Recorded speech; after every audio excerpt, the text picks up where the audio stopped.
السلام عليكم ورحمة الله وبركاته. يا الله يا رب. الله أكبر الله أكبر الله أكبر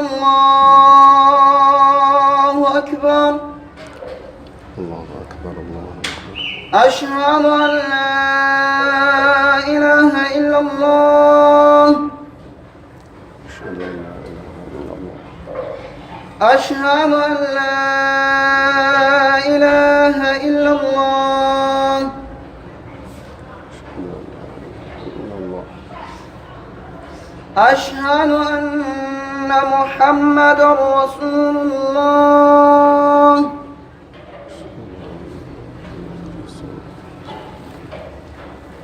أشهد أن محمدا رسول الله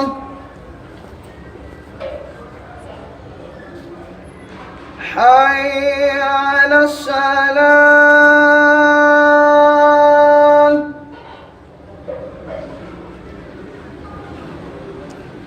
حي على الصلاة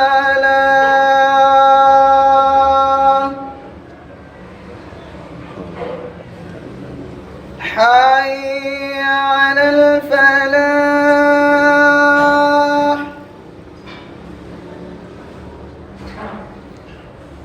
حي على الفلاح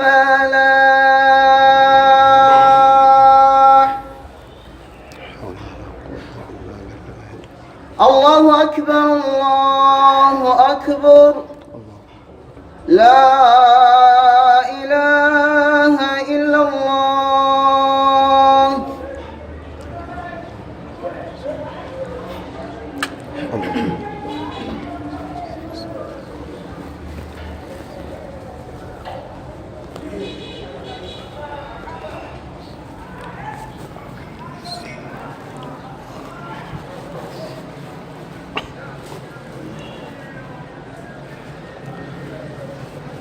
الحمد لله.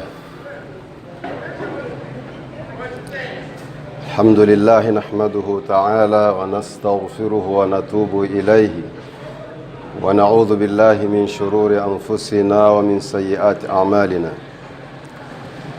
من يهده الله فلا مضل له ومن يضلل فلا هادي له. أشهد أن لا إله إلا الله وحده لا شريك له شهادة نرجو من الله تعالى ونسأله أن نلقاه بها. وأشهد أن محمدا عبده ورسوله أرسله الله تعالى بالهدى ودين الحق ليظهره على الدين كله ولو كره الكافرون. أحمد الله تعالى حمدا كثيرا طيبا مباركا فيه كما يحب تعالى ويرضى. ثم أيها الناس أوصيكم ونفسي بتقوى الله، فإن الله تعالى يقول: يا أيها الذين آمنوا اتقوا الله حق تقاته ولا تموتن إلا وأنتم مسلمون. ويقول تعالى: يا أيها الناس اتقوا ربكم الذي خلقكم من نفس واحدة وخلق منها زوجها وبث منهما رجالا كثيرا ونساء واتقوا الله الذي تساءلون به والأرحام إن الله كان عليكم رقيبا. ويقول تعالى: يا أيها الذين آمنوا اتقوا الله وقولوا قولا سديدا يصلح لكم أعمالكم ويغفر لكم ذنوبكم ومن يطع الله ورسوله فقد فاز فوزا عظيما. فنسأل الله تعالى أن يجعلنا من المتقين وأن يهدينا إلى سواء السبيل وأن يتوفنا على الصراط المستقيم إنه ولي ذلك والقادر عليه وهو أرحم الراحمين. وبعد, estimados irmãos, depois de louvarmos a Allah subhanahu wa ta'ala e desejarmos a paz ao profeta Muhammad sallallahu alaihi wasallam, rogamos a Allah subhanahu wa ta'ala para que nos faça daqueles que na verdade têm o taqwa, aqueles que temem a Allah do fundo do seu coração, e rogamos a Allah subhanahu wa ta'ala para que nos mantenha no Islã enquanto vivos, e quando chegar o momento da nossa morte, que morramos com o verdadeiro Islã, aquele Islã que Allah subhanahu wa ta'ala revelou para o profeta Muhammad sallallahu alaihi wasallam.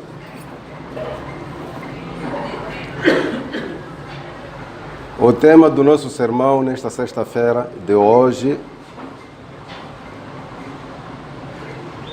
olhando para o fato de que eu sou hóspede aqui, primeira vez chego em Curue, e não tenho certeza se um dia é de ter mais a oportunidade de vir, gostaria de fazer deste sermão uma oportunidade para deixar uma grande recomendação para mim e para meus irmãos muçulmanos que estão presentes nesta mesquita, assim como aqueles que puderem receber esta mensagem através dos que estão aqui. E olhando para as incontáveis mensagens que o Islã nos dá através do Alcorão e da Sunna, eu preferi deixar uma mensagem que acho que é a mensagem base para o muçulmano. Esta mensagem vai em paralelo ou vai ao encontro do primeiro versículo que Allah subhanahu wa ta'ala revelou ao profeta Muhammad sallallahu alaihi wasallam, e nós sabemos que esse versículo tem a ver com o conhecimento, tem a ver com a procura do conhecimento. Na verdade, depois de a pessoa se tornar muçulmana, a sua maior preocupação deve ser procurar o conhecimento. Estou a falar de uma forma específica, o conhecimento islâmico, o conhecimento da sua religião. Esta religião, meus irmãos, não vai com ignorância. Esta religião não vai com ignorância. Esta é a religião de conhecimento.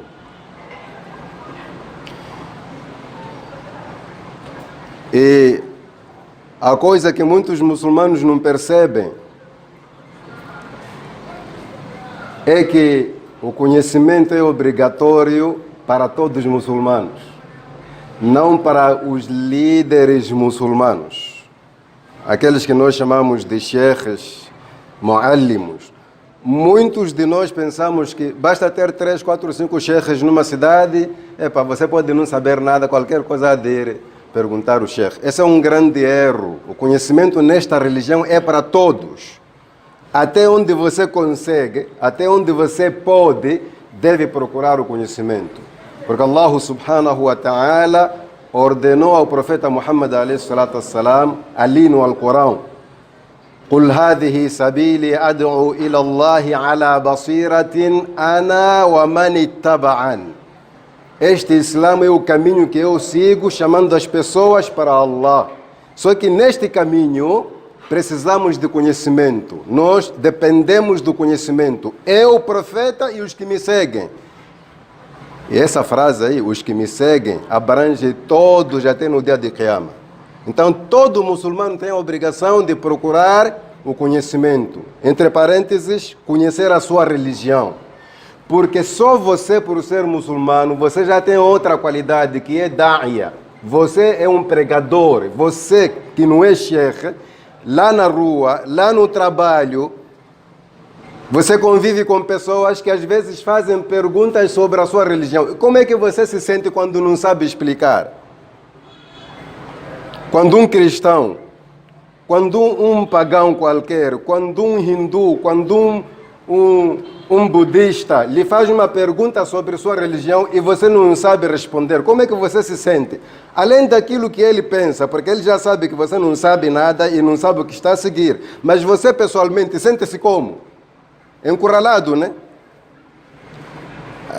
Aí aparece aquela coisa que nós chamamos de entre a espada e a parede. Ele pergunta sobre a sua religião e você não conhece a sua religião, então está entre a espada e a parede. A parede é a sua religião, a espada é a pergunta dele que você não consegue responder. Então, para eliminarmos isso aí, temos que criar o hábito, fazer o esforço de, a cada dia, aprender alguma coisa, por mais que seja alguma coisa sobre a sua religião, porque essa uma coisa pode lhe ajudar a responder, esclarecer alguma dúvida de um não muçulmano e a partir desse esclarecimento essa pessoa tornar-se muçulmana. E sabe qual é a vantagem de você convidar alguém ao Islã? A Nabi alayhi salatu wassalam diz: "La yahdi Allahu bika rajulan wahidan khayrun laka min humurin na'am." Se Allah orientar alguém através de você, se você for a causa da orientação de alguém para o caminho de Allah, a recompensa que lhe espera perante Allah será maior do que qualquer fortuna aqui no dunya. Naquele tempo em que o profeta vivia, a maior fortuna eram os camelos vermelhos. Os camelos são de várias espécies. Então existe uma espécie de camelos vermelhos que eram apreciados por todos. Toda pessoa procurava ter esse tipo de camelos. Hoje em dia podemos falar de uma frota de, de caminhões, fretliner, podemos falar de avião, qualquer fortuna mundana que você imagina não é nada comparada com a recompensa que Allah vai lhe dar só por ser a causa de alguém ser muçulmano. Então daí chega para nós entendermos qual é a importância de você conhecer a sua própria religião. Nossa obrigação como muçulmanos, tornou-se muçulmano hoje, a partir de hoje começa a investigar essa sua religião. Para o seu bem e para o bem dos outros. Estudar a sua religião. Não é estudar com a intenção de ser sheikh, isso é outro problema. Estudar só para aprender e conhecer a religião. E se as pessoas lhe chamarem sheikh, é para ir com as pessoas. Mas você aprender só para o seu próprio uso e para ajudar aqueles que precisarem de você num certo dia. Então, eu dizer que o nosso tema tem a ver com conhecimento. Não vou aqui dizer a vocês onde vão estudar, porque tenho certeza que, por mais que sejam 3, 4, aqui existem alimos. E nós sabemos que para aprender, a primeira condição é considerar a pessoa que nos ensina. Não podemos ter aquele espírito de quem é aquele, não sabe nada. Não, se ele sabe alguma coisa que você não sabe, ele já é alguém. Considerar aqueles que nos ensinam. Nunca pensar que estamos em Gurue, acho que eu poderia estudar se aparecesse um Sheikh de Medina. Sheikh de Medina não há de vir aqui. Se o Sheikh de Medina vir aqui, vai precisar do Sheikh daqui para traduzir a língua que ele fala. Então a importância continua ainda com aquele que você sempre conheceu. Valorizar os alimos, mas eu não quero detalhar muito essa parte. O que eu quero dizer é o seguinte: vamos lá estudar a nossa religião para compreender melhor essa religião, porque se você não compreender bem o Islã, enquanto é muçulmano, se você não compreende, você será o primeiro elemento que vai desviar as pessoas lá fora. Você vai se desviar e vai desviar pessoas. É preciso entender. Neste caso estamos a falar da religião islâmica. Você como muçulmano, entender a religião para não fazer confusão ao praticar, não fazer confusão ao transmitir. Sobre entender a religião, o profeta Muhammad alayhi salatu wassalam diz assim: "Man yuridillahu bihi khayran yufaqihu fid-din." Este hadith é muito importante, que, se possível, devíamos memorizar. Que não seja o texto em árabe, mas pelo menos a tradução. "Man yuridillahu bihi khayran yufaqihu fid-din." A pessoa a quem Allah deseja o bem, faz-lhe compreender a religião. A pessoa a quem Allah deseja o bem, faz-lhe compreender a religião. Em outras palavras, quando Allah deseja o bem para você, facilita para você entender a religião. E aí você pode lançar uma pergunta. E se eu entender outras coisas que não têm nada a ver com a religião, será que Deus não quer o bem para mim? É claro que Ele quer, mas o bem referido aqui é diferente. Porque nós viemos aqui na Terra só para cumprir a religião. Tudo o que fazemos são elementos para facilitar a você a cumprir a religião. Você foi feito para adorar Allah, isso está sabido. وَمَا خَلَقْتُ الْجِنَّ وَالْإِنسَ إِلَّا لِيَعْبُدُونَ. Se nós fomos criados, o objetivo é só único, adorarmos Allah enquanto vivos aqui na Terra. Então Allah criou todas as condições para o seu bem-estar e daí para você adorar a Ele sem argumentos contra. Então o objetivo principal é o que? Cumprir com a religião. Nós estamos aqui para fazer aquilo que Deus quer, acabou o tempo, estamos a morrer. Então o hadith está a dizer que como a missão principal do homem é adorar Allah aqui na Terra, então quando Allah deseja o bem para você, facilita a compreensão dessa matéria que ensina a adoração. Qual é a matéria que ensina a adoração? É a religião. Não é física, não é biologia. Biologia é para você aprender a usar as criaturas de Deus, daí conseguir o seu pão. No fim, o que se quer é adorar Allah subhanahu wa ta'ala. Então, se você não percebe bem esta religião, você vai implementar fora muito errado e vai ser o primeiro elemento a desviar os outros em vez de orientar. Eu vou dar alguns exemplos durante esta palestra e não vou fora disso, inshallah. Vou dar exemplos só para você perceber a importância de entender a religião. Porque você pode estudar e não entender. Parece que vocês sabem a diferença entre estudar e entender.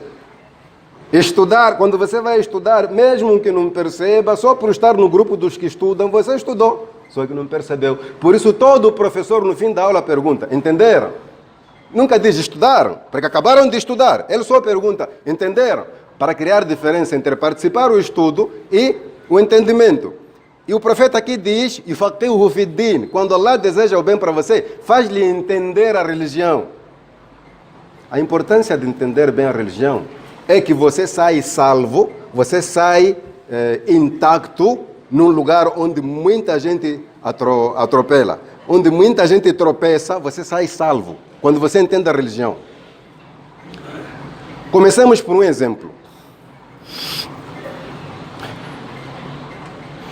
Vocês já ouviram em certas palestras que na lei islâmica, na regra do muçulmano ou da comunidade muçulmana, é que não deve haver campa dentro ou fora, à frente, de lado, atrás da mesquita. Acho que já ouviram isso.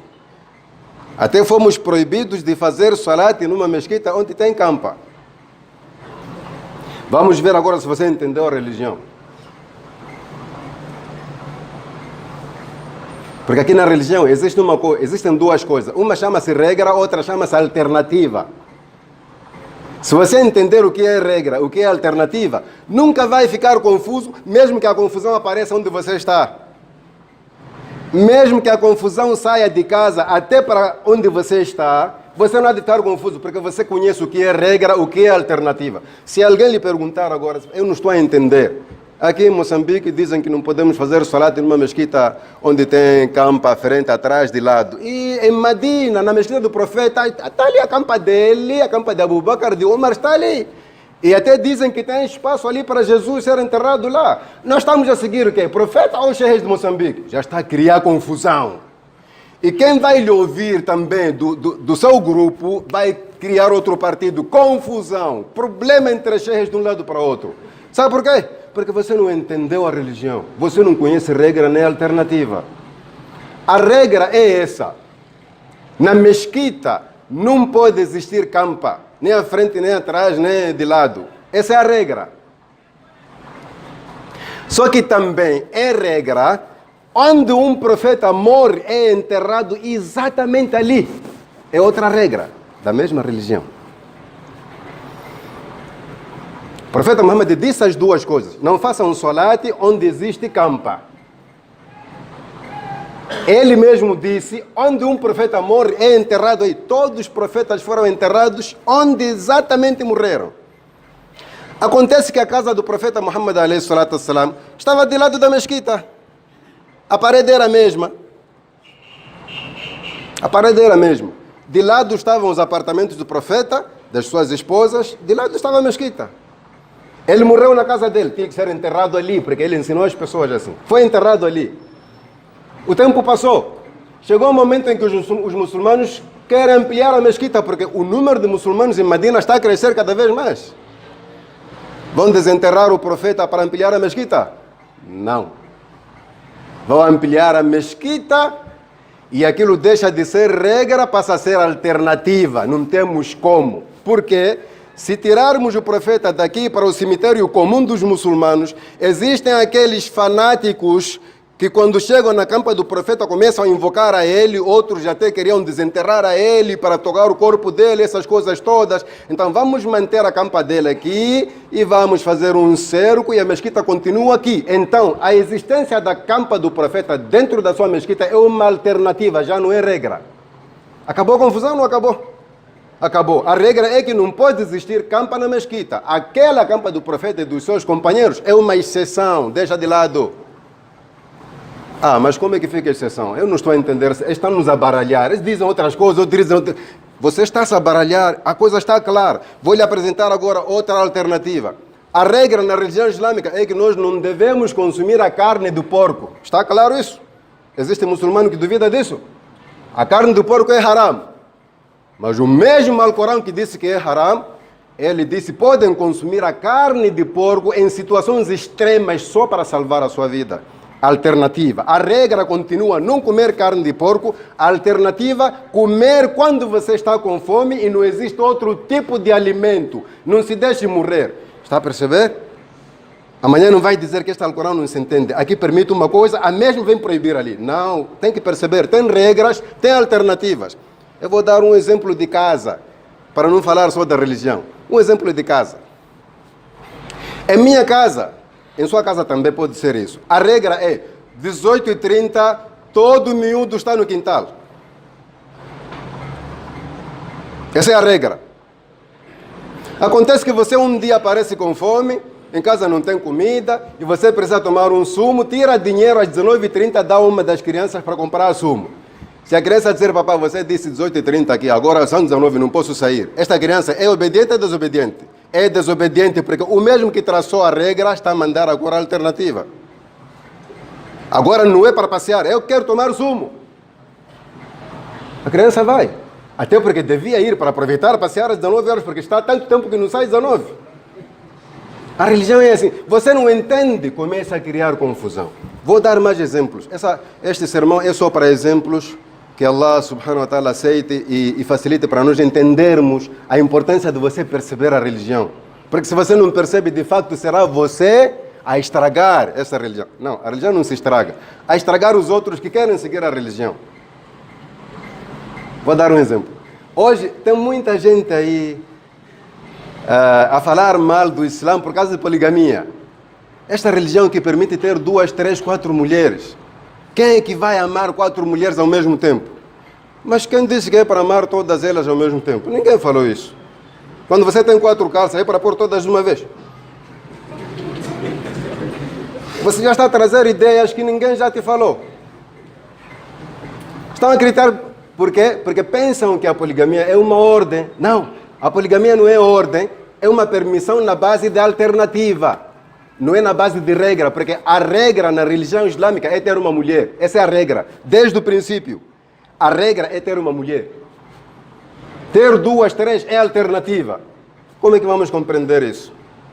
Tudo bem. Havemos de voltar para este ponto. Vamos dar uma pequena curva aí.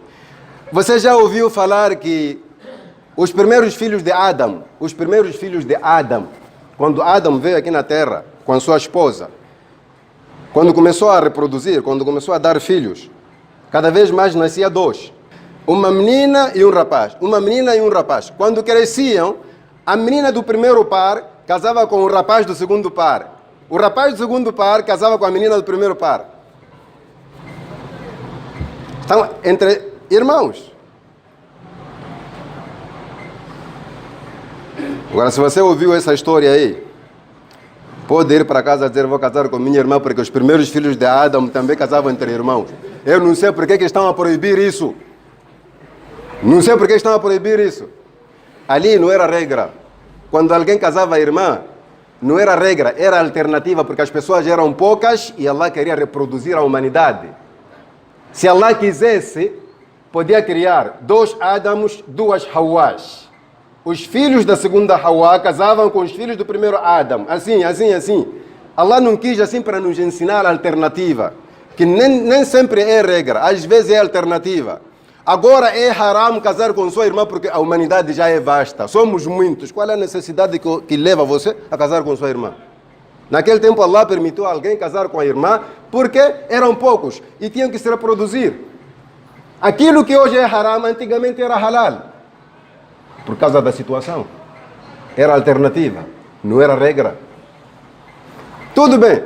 Percebeste porque que eu voltei agora? Naquele tempo as pessoas se casavam entre irmãos para reproduzir o número da humanidade. Hoje a humanidade já é demais e não parou por aí. O que há demais são mulheres. É momento agora de poligamiar. Como alternativa, não como regra. A regra é ter uma mulher. Porque se não permitirmos a poligamia e supormos que cada homem tem só uma esposa, aquelas irmãs que não vão caber para os homens, vão viver como? Sabendo que casamento é uma necessidade. Biológica até. É como respirar. E aí você vem criticar, por que permitem? Por que permitem? Você não tem pena. Você não consegue ver o número de mulheres solteiras que estão aí. É preferível que ela viva solteira ou tenha um marido que é marido da outra. Entender regra e alternativa. Você nunca vai entrar na confusão. Você estará sempre ileso. Onde pessoas discutem, escuta. Aí é problema de regra e alternativa. E você vai embora. As pessoas não estão a perceber. Posso dar mais um outro exemplo. A gente faz uma longa viagem e às vezes não temos dinheiro para comprar comida. Às vezes temos. Então chega numa estação, encontra galinhas grelhadas aí e você começa a se meter confusão. Esta galinha, quem degolou? Começa a procurar muçulmanos até onde você consegue, pela cara, pelos cofios, pelo o que, não consegue ver nenhum muçulmano. Eles estão a vender só aquela carne ali. E aí você continua a passar fome, por quê? Porque você ouviu dizer que o Alcorão falou: وَلَا تَأْكُلُوا مِمَّا لَمْ يُذْكَرْ اسْمُ اللَّهِ عَلَيْهِ. Não coma uma coisa que ao ser sacrificada não se mencionou o nome de Allah. E você está em dúvida, esses decolar, mas tá, mesmo que degolem, esses não conhecem nem Allah nem Bismillah. Então não vale a pena comer essa galinha haram. Só que você não percebeu. Essa é a regra. A regra é: muçulmano come animal sacrificado halal quando é mencionado o nome de Allah naquele ato de sacrifício. Mas o profeta Muhammad a.s. foi perguntado por pessoas que estavam a viajar também. Disseram a Rasulallah: nós viajamos pelo mar, às vezes pela terra, e encontramos carne de animais que não sabemos se as pessoas mencionaram o nome de Allah ou não. O que é que fazemos? O profeta disse: Sammullah wa akulu. Então é vossa vez de dizer Bismillah e comer. Não morram de fome. Por quê? A pergunta é simples. Eu dei exemplo de porco agora. Se Allah permitiu o porco em situações extremas, vai proibir galinha que é halal em situações extremas? Porco que é haram por natureza, Allah permitiu quando você estiver com fome, coma a quantidade que dá para salvar a sua vida. Agora vai proibir galinha que é halal só porque a pessoa não disse Bismillah? Ou você quer me fazer entender que quando alguém degola o porco e diz Bismillah, transforma-se em halal? Aqui você está a dizer que não compreende a religião. E é assim que você vai transmitir para seus colegas no trabalho, é assim que você vai transmitir para seus colegas no bairro, e as pessoas começam a entender mal o Islã antes de chegar na mesquita. Porque a pessoa que está lá, que se chama muçulmana, entende mal e transmite mal. Então, vamos procurar entender a nossa religião primeiro. Você fez faculdade, né? Agora está a trabalhar. Começa a primeira do Islã. Porque existem muçulmanos, eu não sei se sofrem de complexo de... Porque isso já não é inferioridade nem é superioridade. É um complexo que eu não sei dar o nome. Quando estudam a academia, quando fazem ensino secular e terminam onde terminam, acham que já estudaram. Não. Agora vai estudar a sua religião. Porque aquele tempo você dizia, eu estou na faculdade, não tenho tempo. Agora vai arranjar alguém para lhe ensinar o que significa o solat que você faz. Não fica a fazer o solat aí só com essas posições todas e o que você está dizendo não está a perceber. Isso diminui a concentração no solat. A pessoa fica concentrada quando sabe o que está a dizer. Só que aí vai surgir um problema. Mas também por que Allah revelou só na língua? Por que nós devemos sempre rezar na língua? Por que cada um não reza na sua língua como na igreja? Aí eu vou lhe dizer uma coisa. Você deve perceber por que esta religião foi revelada. A religião islâmica não é nova, é antiga. Desde o primeiro momento em que Adão chegou aqui na Terra, sempre foi muçulmano. Só que os nomes foram diferentes. Esta religião foi revelada para unificar a humanidade. Fazemos o solat nos mesmos tempos a nível mundial. Falamos as mesmas palavras. Então Allah mandou fazer solat em árabe, não porque você vai ser árabe, não porque você deve aprender a língua árabe, mas para manter a universalidade, todos dizer a mesma palavra na mesma língua, no mesmo ato. Então, a sua preocupação deve ser entender o que eu estou a dizer, por mais que eu não fale árabe. Custa alguma coisa dizer o que significa Allahu Akbar, e eu vou lhe dizer que Allahu Akbar significa Allah é maior. Acabou o problema. Você aprendeu língua árabe? Não, mas já sabe o que é Allahu Akbar. Do mesmo jeito que você procura saber o significado de uma letra da música que você gosta lá em casa. Procura alunos da universidade e fala, traduz lá para mim essa música. Porque você gosta, está-lhe a faltar entender. Faça as mesmas perguntas na sua religião. Iyaka na'budu wa iyaka nasta'in. É o que mesmo? Eu sempre falo isso, mas... alguém vai lhe dizer, Iyaka na'budu significa somente a ti, ó Allah, adoramos, wa iyaka nasta'in, e somente de ti pedimos ajuda. Não acabou a dúvida. Não está esclarecido. Quando você está a fazer o salat, Iyaka na'budu, aparece aquela tradução e fica concentrado. Nós não ficamos concentrados porque nem sabemos o que estamos a dizer. Por isso a nossa maior preocupação é o salat acabar em 3 minutos para irmos embora. Não estamos a entender nada ali. É que essa língua árabe é difícil. É difícil, então o mais fácil é francês, né? O mais fácil é inglês. Ali no seu carro, está a ver aquele coisa de câmbio, aquela mudança. Vem o que ali? É inglês. Você se preocupou, até já sabe que aquele R é marcha atrás, mas não se escreveu M ali. Nossos celulares, só agora é que aparecem com manual em português. Todos vinham em inglês, mas a gente se preocupava até saber a função de cada coisa ali. O que está a faltar aqui é preocupação com a nossa própria religião. Não é porque é difícil, não é porque a língua é outra. Aqui temos pessoas que falam outras línguas, todos os dias estamos a negociar com eles. Não tem somalianos aqui? Não tem malianos? Não tem franceses? Não tem chineses? Como é que você compra matéria lá na loja dele? Você fala chinês? Não. Como é que você lida com eles? Na religião também faça o mesmo. Preocupe-se com sua religião. Esta é a sua religião, você escolheu, ninguém lhe obrigou. Preocupe-se em entender para também amanhã fazer entender bem as pessoas. Não se limite em dizer, eu só estou a seguir, eu não entendo essa matéria. Você pode não entender como os grandes almos entendem, mas o pouco que você sabe deve ser capaz de explicar. Deve ser capaz de explicar. Se eu pedir agora, me explicar as funções do seu celular, você vai me explicar detalhadamente. Porque o celular está nas suas mãos. Está sempre a mexer. Agora, por que não mexe com a sua religião? Agora, o problema é que se você não mexesse e ficasse calado, estava tudo bem. O problema é que você não mexe e gosta de discutir religião. Gosta de aparecer em primeiro lugar. Gosta de dar vereditos aí, isto é haram e halal, aquilo é bid'a, aquilo...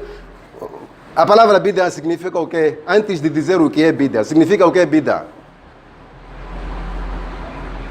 Aí começa a voar. Depois de voar não tem onde pisar, porque você não se preocupa com sua religião. Temos que nos preocupar. Um dia por semana, 1 hora por dia, uma vez por mês. Chamar alguém que você confia. Está cheio de ânimos. Não vou dizer chamar a mim, se calhar não gosta de mim. Mas a quem você confia. Dizer, mano, é verdade. At-tahiyatu lillahi wa salawatu. Significa o quê? Mas está há quantos anos que você estica o dedo aí a dizer Tahiyatu Lillah? Já fez alguma vez uma comparação entre esticar este dedo e dizer Ashhadu an la ilaha illallah? Qual é o munasaba aí? Qual é a relação entre esticar e dizer qual é? Nada. O que está a surgir, meus irmãos, é que nós estamos mortos na nossa religião. Não queremos perceber.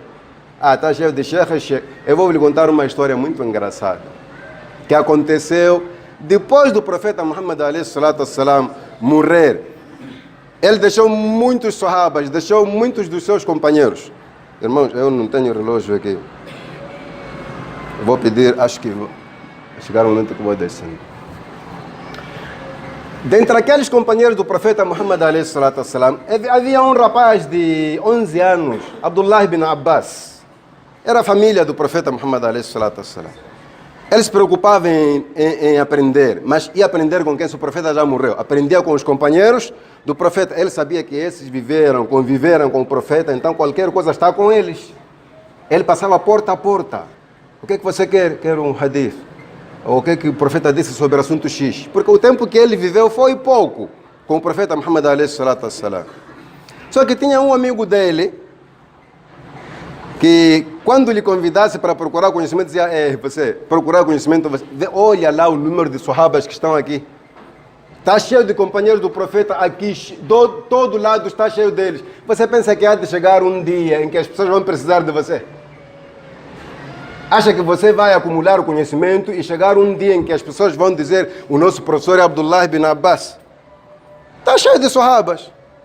Ele disse, sim, está cheio, mas do jeito que vejo as coisas, parece que vão acabar, porque o próprio professor, que era o profeta, já morreu, e esse acaba morrendo, então é melhor aprendermos. Não, esses não vão morrer agora. O homem foi aprender.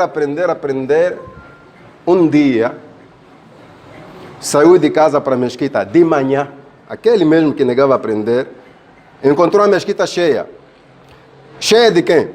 De muçulmanos que não foram os primeiros a entrar na mesquita. Os que vieram estudar uma disciplina foram, entraram outra disciplina foram, e o muallim era único, Abdullah ibn Abbas. Ele parou ali e chamou outra pessoa e disse, aquele rapaz foi muito inteligente em relação a mim. Ele convidou-me, se calhar naquele instante eu seria outra pessoa a ensinar ali, enquanto ele está a ensinar de lado. E eu desprezei. E nós também sofremos disso. Pensamos, está cheio de sheikhs, quem vai precisar de mim? Não é preciso ser sheikh. O que é preciso, sabe o que é? É você sair daqui de Gurue, ir para o outro lado onde eu não sei, fazer negócio, encontrar uma comunidade de muçulmanos ignorantes, quando tiver, pensarem que você é um alim. E aí vão te mandar dirigir o salat. Esse dia você vai perceber que, vai lá se eu fosse aprender.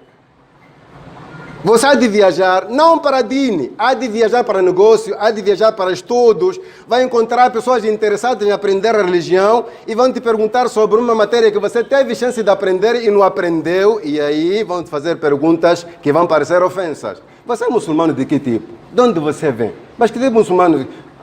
Nós vamos perguntar a quem? Vamos lá procurar nossa religião, meus irmãos. Temos um alim aí que para você não é doutor. Não despreza as pessoas que gastaram algum tempo da sua vida para aprender a religião. Aproveita lá o pouco que eles sabem, porque para você nem é pouco, será muito. O pouco que eles sabem para você será muito. Aprender e entender a nossa religião é nossa obrigação. Porque sem perceber, você está a desviar pessoas lá fora. Naquele momento em que você implementa mal a religião e as pessoas começam a desprezar o Islã, o culpado é você. O culpado não é o Islã. O culpado é você que teve chance de aprender e não aprendeu e está a implementar as coisas de forma errada. Conseguimos ver o peso que está em cima de nós?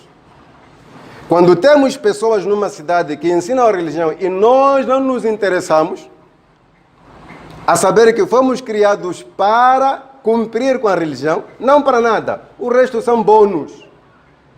O trabalho que você tem para ganhar dinheiro é para você ficar, alimentar-se saudável e fazer salat. No fim, tudo acaba no salat. E você quer experimentar isso? Veja, as pessoas se ocupam com suas coisas, basta morrer um membro da família, todos vão à religião. Como Allah disse, as pessoas se divertem aí, no fim voltam para Allah. Quer dizer, as pessoas não têm coragem de perder um membro e ir enterrar a si mesmo. Já morreu, não vale nada. Não, tem medo. Não, esse não pode ser enterrado sem alguma coisa, uma oração. Mas qual oração? Nunca te preocupou em vida isso? Não. As pessoas já sabem lá no fundo que nós viemos aqui cumprir com a religião. Só que são preguiçosas, outras são desleixadas, outras são como é que posso chamar? Então, nós que somos muçulmanos, não podemos alinhar por essa vida aí. Aprender alguma coisa. Não para se dizer sheikh, não para dar palestra, mas para servir de iluminação. Saiam lá 2, 3 para a campanha de castanha, sei lá, de algodão, e um de vocês morre lá. Agora vamos ver como é que vão, se não vão enterrar sem lavar, se não vão... Aí vai sair história. Só que essa matéria que está-se a precisar aí, não era preciso ser sheikh. Era só sentar um dia com um álimo, perguntar, em caso de um nosso irmão morrer numa zona onde não tem água, vamos fazer o quê? Te respondiam em 1 minuto e você cumpria aquilo na situação exata. Vamos lá estudar a nossa religião e tentar compreender. Porque os sheikhs não são de ferro, mas também não são montanhas para dizer que quando vivem em Gurua não vão mudar. Quando aparece um sheikh numa comunidade, aproveitem lá no máximo, antes que as preocupações lhe tirem desse lugar. Antes que a morte lhe transfira para o cabre. Antes de qualquer coisa, antes dele ficar cansado, também fica cansado. Então eu, irmãos, estou aqui pela primeira vez e achei que essa matéria podia ser importante para todos nós. A nossa religião estuda-se em todos os níveis. Você não sabe escrever, existem pessoas que vão lhe fazer decorar. Não sabe falar português? Eu falo macua. Vou lhe ensinar. Mas aprenda alguma coisa da sua religião. Se alguém lhe perguntar qual é o primeiro capítulo do Alcorão, diz Suratul Fatiha, Alhamdu, recita lá, você recita. Está a dizer o quê? Eu estou a recitar, só não sei o que é que diz. Você já imaginou quando alguém sobe num carro e não sabe onde vai? Já tentou pensar? O carro vem de lá, você manda parar, sobe. Lhe pergunta, vai aonde? Diz, não sabe. A primeira coisa, as pessoas começam a pensar que você não está bem de cabeça. Começam a se perguntar, esse é um maluco desta zona ou não? Está bem de cabeça? Está bem de cabeça como? Todo passageiro, a primeira coisa, antes de arranjar a passagem, é saber onde vai. Antes de arranjar a passagem, saber onde vai. E você está nesta religião há tantos anos, até agora não sabe o que significa Qul huwa Allahu ahad. Não sabe. Por quê? Não tem álimos aqui? O que se passa consigo? Não, desleixo. Desleixo por quê? Porque há muita coisa que veio, encontrou você sendo muçulmano e você já dominou essa coisa que veio. Porque lhe interessa. Há pessoas que tinham 4ª classe do antigo Sistema Nacional de Educação, aquele antigo. Hoje já fizeram faculdade. Preencheram. Porque lhes interessa, porque o salário vai engordar, porque. E estamos a estudar. Pessoas grandes à noite a estudar, porque viram uma importância lá. E esta religião não lhe importa, por isso, desde que você está aqui, a sua sura é uma curta e halas, acabou. Desde que eu faça salat e o resto é para os álимos. Não, essa religião não é só de álимos. Essa religião é de muçulmanos. E o profeta deixou uma recomendação, ad-dinu nasiha. Quando começou a mencionar, disse lillahi wa li kitabihi wa li rasulihi wa li a'immatil muslimina wa ammatihim. Todos têm a obrigação de entender esta religião. Assim como Allah conhece a sua religião, revelou para o seu profeta, o profeta ensinou aos seus companheiros, os companheiros ensinaram às gerações seguintes, e você está aqui dentro do Islã, não sabe nada. De muita coisa que se aprende no Islã, você é uma exceção, não sabe nada. É vergonhoso isso. Minhas palavras podem parecer ofensivas, mas é vergonhoso. É como um alimo que faz uma pergunta muito engraçada. Ele disse que Allah subhanahu wa ta'ala diz no Alcorão que o Jannah é muito vasto. Arduha ka'ard as-sama. O espaço do Jannah é como todo o céu para aqui. E já imaginou esse espaço todo, você não ter lugar lá? Ou vou dar outro exemplo. Já imaginou aparecer aqui 500 caminhões a distribuir dinheiro e você não conseguir nem 50 centavos? Onde é que você estava? Já imaginou? É a mesma coisa. Todo lado está a se ensinar o Islã. Pelo caminho, mesquitas. E você, nem um hadith do profeta tem. Você, até agora, enfrenta dificuldades na recitação do Suratul Fatiha. Se fosse seu carro com um problema todo ano, você não ia pelo menos falar com um mecânico para lhe emprestar o pagamento? Tipo, arranja lá, se arranjar eu vou te pagar mais tarde. Agora, você ia deixar o carro apodrecer? Então nós deixamos a nossa religião apodrecer, talvez confiando nos álamos. Esses álamos vão morrer, vocês já verem. E se eles morrerem, vocês vão fazer asneiras por vergonha. Por cada aparecer alguém, vai lhe fazer pergunta e você tem vergonha de dizer que não sabe e as pessoas já sabem que você está ali há 50 anos com álamos, aí vai inventar uma mentira. Se você inventar uma mentira, o profeta Muhammad alayhi salatu wassalam disse o quê? Man kadhaba alayya muta'ammidan, aquele que inventar uma mentira contra mim de propósito, a partir de já limpar suas nádegas para ir sentar no inferno, porque você mentiu de propósito. Não é um convite para vocês serem álamos, mas é um convite para cada um se preocupar com esta religião. Todo aquele que acha que é muçulmano. Está a fazer táxi-moto aí? Está cheio de pessoas ali que fazem táxi-moto que não são muçulmanas, que estão à espera de você lhes explicar alguma coisa. Então você só faz táxi, chega a tempo de salat e não faz, ele está ali a ver. Se dizem que é muçulmano e quando está no negócio não deixa para fazer salat. E aí ele amanhã comete uma coisa, você é o primeiro a corrigir. Isso não se faz. Pô.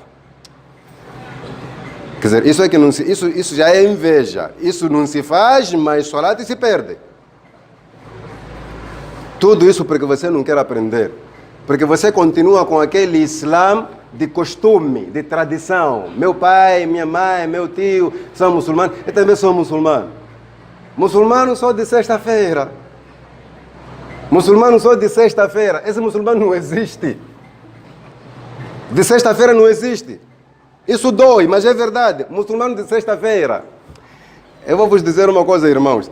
Sexta-feira, salat de sexta-feira, enquanto não tiver outros 5 salates, não é salat. Sexta-feira é dia de festa. Você veio festejar hoje e volta, não tem salat.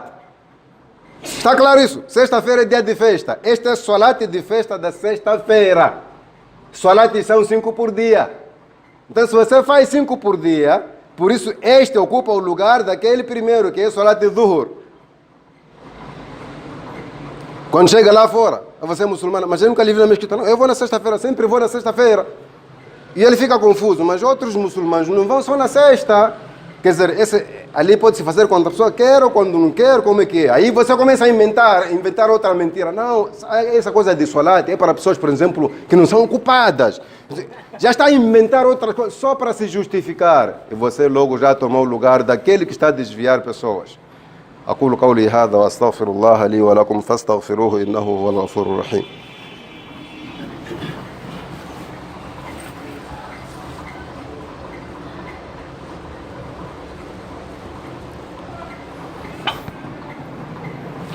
Alhamdulillah, salatu wassalamu ala rasulillah.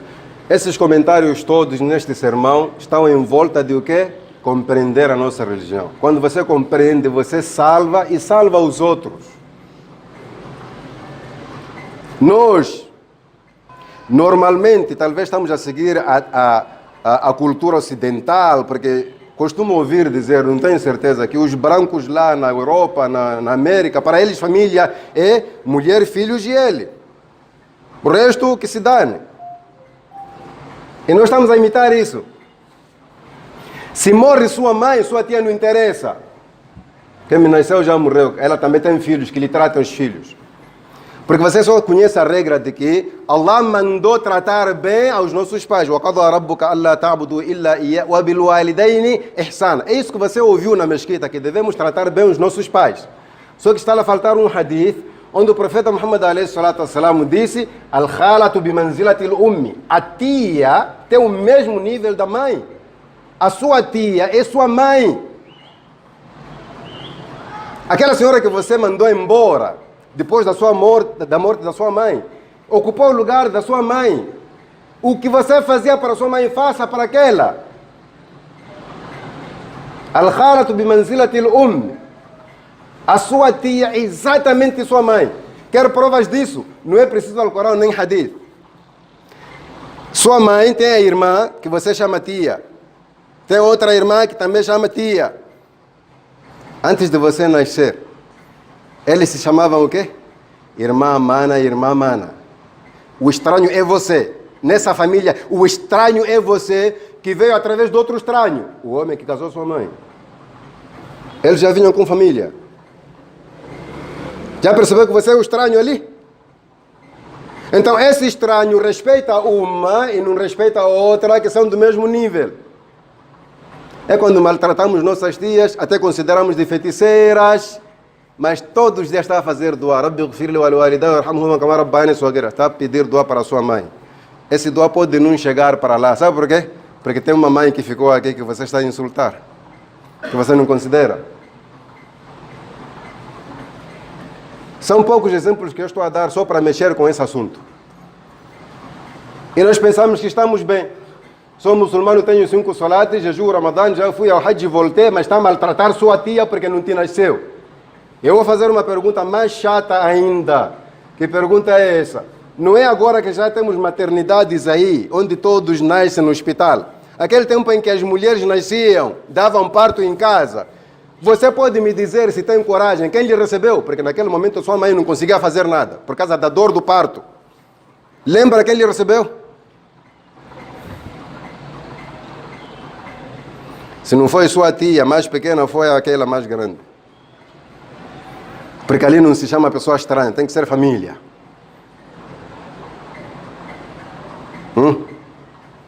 Então nós fazemos o quê? Quando nossa mãe falece, missão cumprida, já fiz tudo para minha mãe, essa tia tem filhos. Não, é sua mãe essa aí. Temos pais que nasceram a nós. Como é que nós tratamos esses pais? Com todo o respeito possível. E os seus amigos? Alguém pergunta, quem é aquele senhor que você cumprimentou? É um senhor que frequentava lá em casa. Frequentava lá em casa por quê? De muitos senhores que estão aqui, só aquele frequentava porque era amigo fechado do seu pai. Se calhar ele que emprestou dinheiro para comprar aquele terreno onde você nasceu, ali. Se calhar foi ele que emprestou dinheiro para fazer aquele negócio que foi motivo de você estudar. E o profeta Muhammad a.s. disse, uma das formas de tratar bem o seu pai é tratar bem os seus amigos, amigos dos seus pais. Aí os amigos dos nossos pais ficam a lamentar. Conhece quem é aquele? Não, aquele é o filho do fulano. Fulano, aquele que era seu amigo. Disse, sim, mas passou e não lhe cumprimentou. Para fazer o quê? Eu era amigo do pai, né? Não era amigo dele. Aquela lamentação, wallahi, é a lamentação do seu pai no qabr. Você não percebe. Está sempre a fazer dua para seu pai, mas está a maltratar as pessoas que lhe ajudaram aqui fora. Tudo isso quando não percebemos a religião. Quando pensamos que Allah mandou só isto e não percebemos outras orientações que fazem parte da alternativa. O amigo do seu pai, quando você trata bem a ele, a alma do seu pai fica satisfeita. Porque esse é um agradecimento que devia ele fazer e você está a fazer no lugar dele. Porque só nós conhecemos a amizade entre nosso pai e seus amigos. Não conhecemos os segredos que houveram lá dentro. Se quiser, pergunta a seu pai se está vivo. Se durante a vida nunca recebeu uma ajuda de grande importância do amigo dele. Estava para ficar preso, aí o amigo fez alguma coisa, ficou salvo. Antes de você nascer. E aí nasce você daquele senhor que seria preso e acha-se livre e não respeita. A religião nos ensina a procurar até amigos de nossos pais. Faça tudo o que você puder para amigos dos seus pais. Para seu pai lá no qabr ficar mais satisfeito consigo. Parece que o assunto já está a se alastrar demais e o tempo chegou, mas os irmãos já perceberam o que é que eu queria dizer. Eu só queria recomendar, vamos lá estudar a nossa religião, tentar perceber para praticarmos bem esta religião e termos a salvação que procuramos. Esta religião, repito, não vai com ignorância. Esta religião não vai com ignorância, vai com conhecimento. Conforme o nível de conhecimento que você adquirir, põe em prática. Não estou a dizer para todos se formarem em sheikhes, não estou a dizer para todos serem imamos, mas com boa compreensão, você pode ser o melhor muçulmano desta mesquita, sabendo que nunca enfrentou salat em nenhum dia, só por causa do entendimento da sua religião. O melhor muçulmano, o imã mais forte, ser de alguém lá na ponta em relação ao sheikh, se você perceber a religião. Mas não vai perceber se você não se interessa, não se preocupa em aprender, em ouvir alguma coisa. Então, as minhas palavras todas estão a apontar para só um lugar. Vamos lá suscitar, reviver essa vontade de conhecer nossa religião. Começa por pequenas perguntas. Pequenas perguntas. Você faz o wudu? Então faça perguntas sobre o wudu. Mas se a pessoa fizer o wudu, se lavar a cara antes das mãos, ou se o que é que acontece? Faça as perguntas para aprender a sua religião, porque isso já aconteceu consigo. Você, ser humano, está sujeito ao erro, ao esquecimento. Você já esqueceu coisas e mesmo assim se fez de não esquecer porque não tinha como resolver esse problema. Você já perdeu o wudu dentro do salat e permaneceu aí até darem salam, para evitar vergonha, mas é assim que o muçulmano faz. Faça-lhe essas pequenas perguntas. E daí você há de ganhar a vontade de aprender esta religião. Então, nós muçulmanos temos a obrigação de procurar entender a nossa religião. Em primeiro lugar, porque estamos à espera de um grupo de pessoas lá fora para perguntar a nós. Se você está aqui, um dia você não fazia salat, alguém está aí fora a insultar, alguém está aí a beber, mas um dia há de vir aqui. Só que ele há de vir através de você. E ele vai se comportar conforme a informação que você vai lhe dar aqui. Vamos nos preparar para isso. Que Allah subhanahu wa ta'ala nos dê compreensão e nos oriente sempre. Que Allah subhanahu wa ta'ala perdoe nossos erros. Encaminhe a nós para sermos muçulmanos no coração, na mente e na boca. Muçulmanos no coração, na mente e na boca. Falarmos o que está certo na base do conhecimento que vai enriquecer a nossa fé. Que Allah subhanahu wa ta'ala perdoe nossos erros passados e nos faça merecedores de uma grande recompensa. Que Allah subhanahu wa ta'ala faça de nós pessoas sinceras no íntimo, assim como aparentemente. Allahumma rabbana taqabbal minna innaka anta as-sami'ul alim. وتب علينا إنك أنت التواب الرحيم اللهم ربنا لا تزغ قلوبنا بعد إذ هديتنا وهب لنا من لدنك رحمة إنك أنت الوهاب اللهم اجعل سعينا مشكورا وعيبنا مستورا وذنبنا مغفورا يا شكور يا ستير يا غفور سبحانك اللهم وبحمدك نشهد أن لا إله إلا أنت ونستغفرك ونتوب إليك اللهم صل على محمد وعلى آل محمد كما صليت على إبراهيم وعلى آل إبراهيم وبارك على محمد وعلى آل محمد كما باركت على إبراهيم وعلى آل إبراهيم في العالمين إنك حميد مجيد سبحان ربك رب العزة عما يصفون وسلام على المرسلين والحمد لله رب العالمين قوموا وصلوا لله